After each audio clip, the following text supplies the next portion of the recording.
Assalamualaikum warahmatullahi wabarakatuh.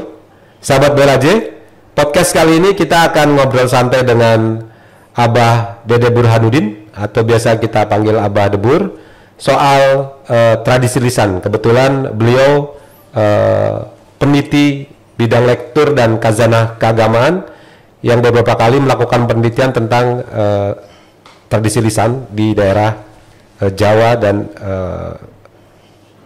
Sumatera. Beberapa kali juga beliau melakukan penelitian di Kalimantan dan Sulawesi. Cuman untuk podcast kali ini kita coba akan bahas soal daerah Kuningan, tempat asal beliau berada. Baik, assalamualaikum Abah Debur. Waalaikumsalam warahmatullahi wabarakatuh. Sehat ya, Bah? Sehat. Sampurasun. Rampes. Alhamdulillah. Bah, kita mau coba ngobrol santai nih soal tradisi lisan, Bah. Secara umum tradisi lisan itu apa sih, Bah? Kalau Abah boleh kasih gambaran ke kita. Waktunya harusnya kasih 2 hari kalau nanya itu. Kan tradisi itu kan kebiasaan. Oke, baik. Gitu kan. Jadi kebiasaan lisan yang terus menerus diturun-temurunkan. Jadi itu intinya. Jadi tradisi itu adalah secara turun-temurun atau kebiasaan yang berlanjut. Itu tradisi. Berarti kalau lisannya tinggal turun-temurun, masalah kelanjutan masalah lisan. Bicara tradisi lisan untuk kesini kayaknya sudah mulai terkikis, betul, Bah? Kalau saya nyebut enggak. Oh gitu tidak ya? terkikis, justru tradisi lisan itu akan berkembang. Sekarang ini kita 100 tahun yang akan datang ini terus tradisi lisan. Apa yang kita lakukan hari ini adalah tradisi lisan di masa mendatang, ya, Pak? Iya, masa mendatang. Jadi kita menyebutnya jangan ukurannya sekarang. Oh gitu. Dan tadi ada kesalahan. Orang Garut ini mah. Oh iya, Pak. Tapi paham insya Allah untuk di Jawa Barat. Alhamdulillah. Ya. Bah, bicara tradisi lisan tuh yang paling sering kita diskusikan itu soal Sunda Wiwitan, Bah. Gimana menurut Abah? Ya, ini ada beberapa yang perlu dicatat khususnya mungkin untuk kita semua. Ya. Kita kalau berbicara itu harus tahu dulu apa makna atau apa yang dikatakan itu. Oke. Wiwitan. Banyak orang yang nggak tahu apa yang sebenarnya arti wiwitan. Wiwitan itu kan asal, awal. Itu bahasa secara bahasa. Dari bahasa Sunda? Bahasa Sunda yang katakan ada Sangskreta, tapi ini bahasa Sunda yang belum melampau. Wiwitan itu artinya awal. Sunda kuno gitu, Pak? Iya, Sunda kuno. Pada waktunya. Kata kita sekarang itu adalah kuno. Wiwitan itu, kalau sekarang itu modern. Sunda modern. Jawa modern. Sekarang. Nanti yang akan datang modern itu mungkin wiwitan juga.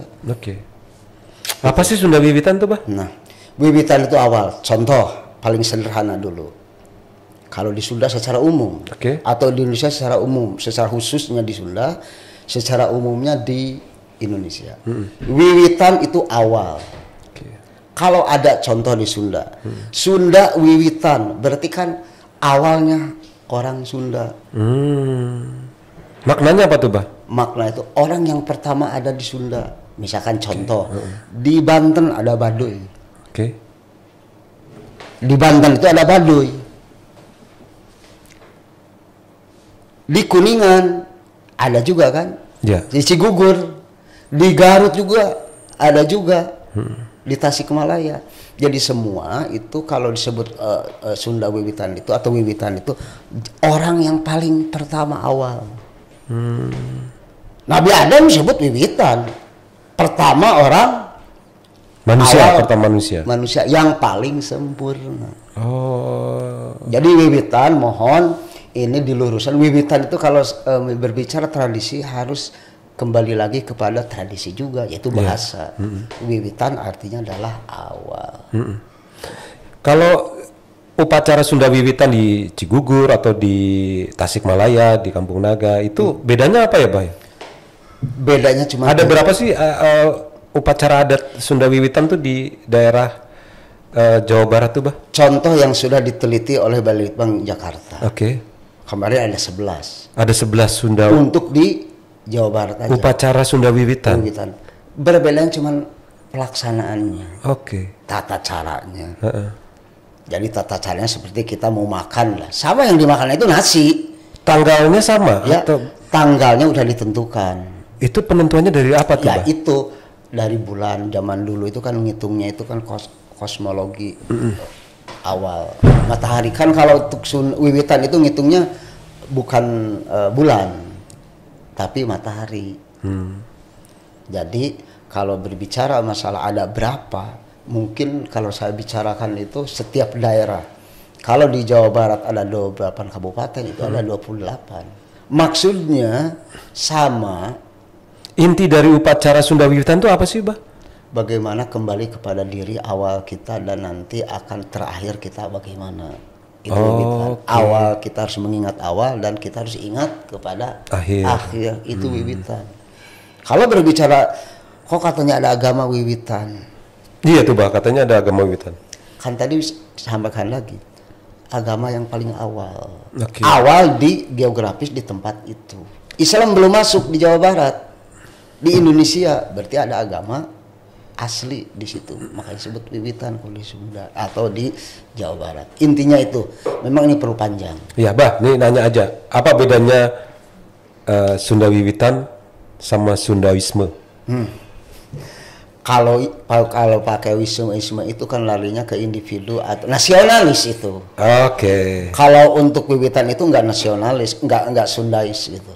Ada di setiap wilayah, contoh di Jawa Barat, di Kuningan, tidak semua. Ada yang tidak mengakui Wiwitan kan. Iya. Kalau misalkan Kuninganisme itu udah jelas, semua Kuningan.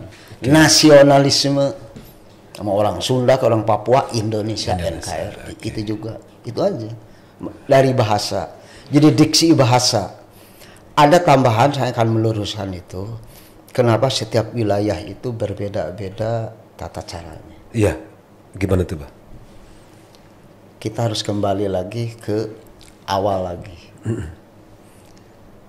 Di Rawakuning, ya, tempat kita di kantor Balai Litbang Agama Jakarta. Walaupun itu ada orang hebat apapun juga, tetap ciri khas awalnya tidak akan hilang, baik dari itu budayanya, bahasanya, atau mungkin ciri khas asli orang itu. Masterpiece gitu. Itu 100 itu buat penonton. Ya. Jadi kayak ada masterpiece-nya ya. Itu harus dicatat itu. Jadi kalau ditanyakan seperti itu, apalagi ada lagi nih di luar konteks, boleh nggak nih? Boleh. Bisa nyambung. Boleh. Di Jawa Barat itu secara khusus dan umum Indonesia ada namanya mandala. Mandala. Atau kemandalaan. Kalau sekarang menjadi pesantren. Tapi kalau mandala atau kemandalaan tidak melihat agama. Siapa orang yang mau ke situ mau belajar. Jadi mandala itu pusat pendidikan. Pusat pendidikan dari jadi sebelum ada sekolah, mandala itu pusat pendidikan. Itu harus dicatat kepada orang-orang budaya. Apa aja yang dipelajari di mandala, Pak? Bawaannya. Misalkan saya bisa ilmu A. Datang ke situ ingin berdiskusi, saya punya ini, saling tukar pikiran, menyamakan. Makanya di Kuningan adanya Ciwedus. Dalam naskah ada satu naskah, yaitu Babar Sumedang. Itu namanya Ciwedus. Di Kuningan ada Sunda Wiwitan itu. Tidak sengaja semua para wali yang dari Pajang dari mana tidak apa namanya itu kompromi, ujung-ujung datang bareng ke situ, ketemu, nggak janjian. Yang dari Pajang, yang dari Madura, yang dari mana itu. Cuman sayang, Ciwedus sekarang sudah. Tanyain orang Kuningannya juga, Ciwedus nggak ada. Balik lagi ke mandala, Bah. Ini menarik nih mandala nih. Jadi ternyata sejak zaman dulu tuh kita udah masuk ke budaya intelektual ya, Bah. Lebih dari itu. Satu ambil contoh di Ciburui dan di Ciela di Garut. Di Ciela yang udah diteliti oleh Balai Litbang Jakarta juga, dan saya turun sendiri. Di Ciela di Kecamatan Dayoyongbong ada namanya itu perkampungan Ciela. Di kaki Gunung Cikuray. Kurang lebih 1 kilo di situ ada Ciburui yang sudah go internasional. Semua naskah-naskah dari mulai itu naskah Galunggung dan ada di situ. Sudah berbicara masalah peradaban. bagaimana menghormat orang lain, menghormati guru, bagaimana belajar ke guru, bagaimana hak murid, bagaimana hak guru, kewajiban murid, kewajiban guru. Itu sudah itu abad sebelum 15, bayangkan aja. Apa itu nggak hebat? Yeah. Nah, kemandalaan di Ciela itu kecamatan namanya Ciela, padahal itu kemandalaan, Mandala itu adalah kalau sekarang itu disebut dengan pesantren, perguruan atau paguron lah ya. Tapi sifatnya informal ya, Bah? Atau dia harus di situ mondok sampai berapa lama sampai dia menguasai ilmu yang dipelajari baru dia keluar dari Mandala? Kalau dikembangkan sama pesantren itu mondok. Oke. Kalau sekarang bahasa sekarang itu harus apa namanya? Bukan cuma full day atau apa ya? Seperti itu. Karena apa tidak jadi cukup. Orang yang mau ke Mandala itu kalau merasa diri ilmunya sudah mencukupi, dia baru boleh keluar. Bukan itu. Apakah ilmu saya itu bermanfaat? Oh, iya. Jadi datang ke situ bukan ingin berguru. Oke. Bukan ingin berguru, saya punya ilmu, datang ke satu tempat itu ingin share kalau bahasa sekarang. Tukar pikiran. Kira-kira bermanfaat nggak buat orang lain? Kalau sekarang kan lain, nggak berpikir untuk orang lain dulu, untuk kita sendiri kan. Nah di situ bukan bertahun-tahun, berpuluh-puluh tahun. Dan Abah ada literasi nggak yang mengatakan siapa orang-orang intelektual zaman dulu yang hasil dari Mandala? Nih, untuk yang di Garut ya, namanya. Untuk di Garut di Ciela itu ada yang ditemukan 19 makam. Iya. Namanya juga, misalkan ada namanya Giri Manik, ada namanya itu Macan Putih. Oke. Nama-nama yang kalau sekarang mungkin tasawuf ya, tidak menyebutkan nama aslinya nama aslinya. Alias ya itu Pak. Ya, jadi alias semua itu. Nah ini dari semua makam itu satu tipe. Kompetensinya ketahuan nggak Pak? Jelas. Misalkan dia kompetensinya dalam pertanian. Oh iya. Dia kompetensinya dalam astrologi misalnya. Enggak, waktu itu mungkin sekarang iya ya. Seperti di mitigasi. Ilmu falak. Itu ada dan berbeda di situ. Jadi mereka yang ada di situ itu benar-benar persegi. Kalau ada di situ misalnya 4 orang pasti ilmunya berbeda. Dan nanti hasilnya 4 orang ilmu satu jadi untuk berempat. Iya. Bermata langsung kan. Nah kemandalaan sekali bukan belajar untuk ilmu dunia saja. Dunia juga bukan untuk apa namanya intelektual aja, tapi masalah kanuragan juga. Ilmu bela diri. Ya, kalau mungkin sekarang dikembangkan ujian modern itu pesantren itu kalau di Garut ya dan di lain sholat silat.